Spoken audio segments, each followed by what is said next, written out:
বছরের শুরুতেই গুঞ্জন ওঠে সামনের নির্বাচনে সকল ইসলামী দল মিলে জোট করতে পারে। এতে ইসলামী দলগুলোর সাথে যোগাযোগ বাড়ায় এই নির্বাচনের মাধ্যমে ক্ষমতায় যাবার প্রধান দাবিদার বিএনপি। সম্প্রতি সারসিনা দরবার শরীফের পীর এবং চট্টগ্রামে হেফাজতে ইসলামের আমিরের সঙ্গে সাক্ষাৎ করেন বিএনপির কেন্দ্রীয় নেতারা। তাদের মধ্যে অন্যতম সালাউদ্দিন আহমেদের কাছে প্রশ্ন ছিল, কি আলাপ হচ্ছে তা নিয়ে। এই সমস্ত যোগাযোগের একটা কারণ হচ্ছে আমরা কি চাই, তার সাথে যাতে বৃহত্তর জনগোষ্ঠীর মতামতকে ধারণ করতে পারি, এক করতে পারি, সেটা সুবিধা, ভালো, সবার জন্য কল্যাণকর। গুলশানে নিজ বাসভবনে সাংবাদিকদের সাথে আলাপকালে সালাউদ্দিন আহমেদ জানান, আওয়ামী লীগ সরকারকে হটাতে একসাথে যুগপৎ আন্দোলনে থাকা দলগুলোকে সঙ্গে নিয়ে আগামী নির্বাচন করতে পারেন তারা। তবে আমাদের সাথে যারা যুগপৎ আন্দোলনে শরিক ছিলেন বিগত ফ্যাসিবাদ বিরোধী আন্দোলনে, তাদেরকে সাথে নিয়ে আমরা নির্বাচন করব, এটা আমাদের অঙ্গীকার ছিল, প্রতিশ্রুতি ছিল, এখনো আছে। তফসিল ঘোষণার আগ পর্যন্ত একটা পর্যায়ে আমরা মনে করব আমাদের সাথে লাইক মাইন্ডেড যারা আছে, যাদেরকে নিলে আমরা একটা এমনভাবে নির্বাচন করতে পারবো যাতে সব বিষয়ে আমাদের যেটা উদ্দেশ্য, যে শান্তিপূর্ণ, সুষ্ঠু, নিরপেক্ষ, অবাধ নির্বাচন অনুষ্ঠান করা সম্ভব, সেই হিসেবে আমরা আমাদের জোট গঠনের চেষ্টা হবে। তবে এখনো আমাদের জোট গঠনের কোনো পরিকল্পনা ঘোষিত হয় নাই।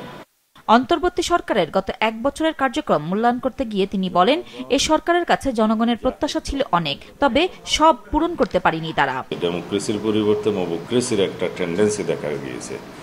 এত সবকিছু বাধা বিপত্তি অতিক্রম করে যে পর্যায়ে তারা এখন উন্নীত হয়েছে, সেটা আমি বলবো তাদের পক্ষে এর বেশি অর্জন করা হয়তো সম্ভব ছিল না। তবে জাতির আশা অনেক বেশি ছিল, আমাদের প্রত্যাশা অনেক বেশি ছিল। ফেব্রুয়ারিতে ভোটের আয়োজনের কার্যক্রম শুরু এই সরকারের অন্যতম ইতিবাচক কাজ বলে মন্তব্য করেন তিনি এবং আশা করেন ভোট আয়োজনে সরকার নিরপেক্ষ থাকবে। মাননীয় প্রধান উপদেষ্টার এই উপদেষ্টা মণ্ডলী এই সরকারের চরিত্র যেন নিরপেক্ষ চরিত্র হিসেবে মানুষ বুঝতে পারে, সেরকম পদক্ষেপ তিনি নেবেন এবং আমি আশা করি তিনি অতি শীঘ্রই সে ব্যবস্থা নিতে পারেন। এবারের নির্বাচন সুষ্ঠু করতে আইনশৃঙ্খলা বাহিনী এবং প্রশাসনের পাশাপাশি জনগণ গুরুত্বপূর্ণ ভূমিকা রাখবে বলেও মনে করেন সালাউদ্দিন আহমেদ। আইনশৃঙ্খলা বাহিনীর ভূমিকাটা গৌণ হবে। এখানে প্রার্থী মানসিকতা এবং ভোটারদের মানসিকতায় মুখ্য হবে।